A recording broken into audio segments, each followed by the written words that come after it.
Hello friends, मेरा नाम विभा है और मैं जीटेट 2026 की तैयारी कर रही हूँ। आज मेरी तैयारी का तीसरा दिन है। सुबह की शुरुआत मेरी लगभग 4 बजे होती है और मैं 4:16 में पढ़ने के लिए बैठ जाती हूँ।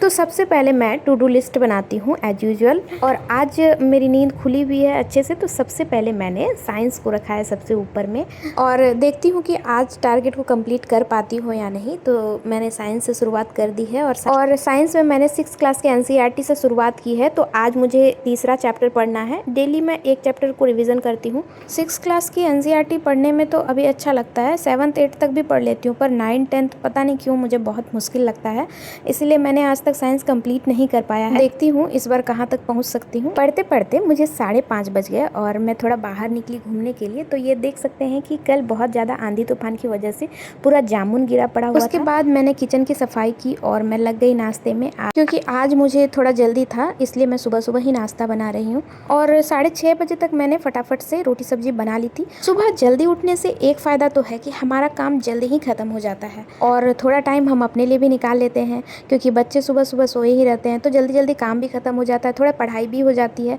तो फ़ायदा तो मिला जुला करके बहुत ज़्यादा है सुबह उठने से। तो मैं आप सबको भी कहना चाहूँगी कि थोड़ा सा अपनी नींद से कॉम्प्रोमाइज़ कीजिए, तो देखिए आपको कितना समय मिलेगा आपको अपने लिए।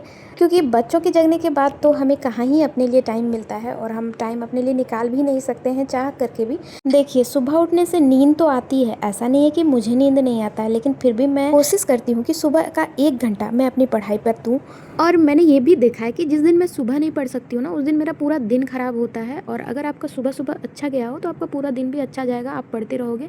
पर सुबह अगर आप किसी कारणवश नहीं पढ़ पाए तो आपको लगेगा पूरा दिन आप पढ़ ही नहीं पा रहे हो। लगभग 8:30 बज गए हैं अभी और अभी मैंने बच्चों को नाश्ता वगैरह करा दिया है। मैंने खुद नहा के नाश्ता भी कर लिया है। आज थोड़ा जल्दी ही हो गया है सब कुछ, तो फिर लग जाती हूँ मैं अपनी पढ़ाई में। और अभी मैंने कंप्यूटर निकाला है। मैं जब भी ऐसे बेड टेबल पे पढ़ने के लिए बैठती हूँ तो मेरा बेटा भी अपनी बुक लेकर के आ जाता है कि मैं भी पढ़ूंगा।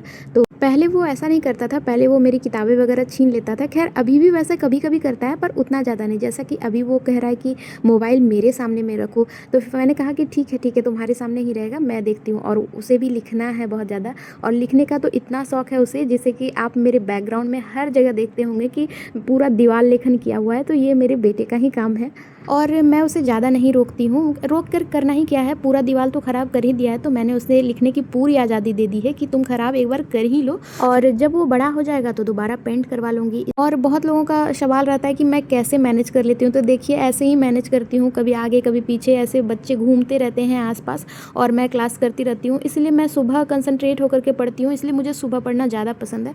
और दिन भर मेरे पास टाइम रहता है, लेकिन बच्चे उतना कंसंट्रेशन के साथ पढ़ने नहीं देते हैं। इसी तरह मैंने अभी एक क्लास खोटा का कर लिया है और अभी मैं मैथ की प्रैक्टिस कर रही हूँ, जो कि मेरा रिवीजन चल रहा है परसेंटेज का। पढ़ते पढ़ते लगभग 1 बज जाते हैं और 1 बजे मैं देखती हूँ कि अचानक से जोरदार बारिश हो रही है और घर की लाइट भी चली जाती है। फिर क्या, हमें तो बहाना चाहिए सोने का, तो फिर मैं थोड़ी देर के लिए सो जाती हूँ। और उठते ही मैंने 1 क्लास सीटीपी का किया और 1 क्लास ईवीएस का किया।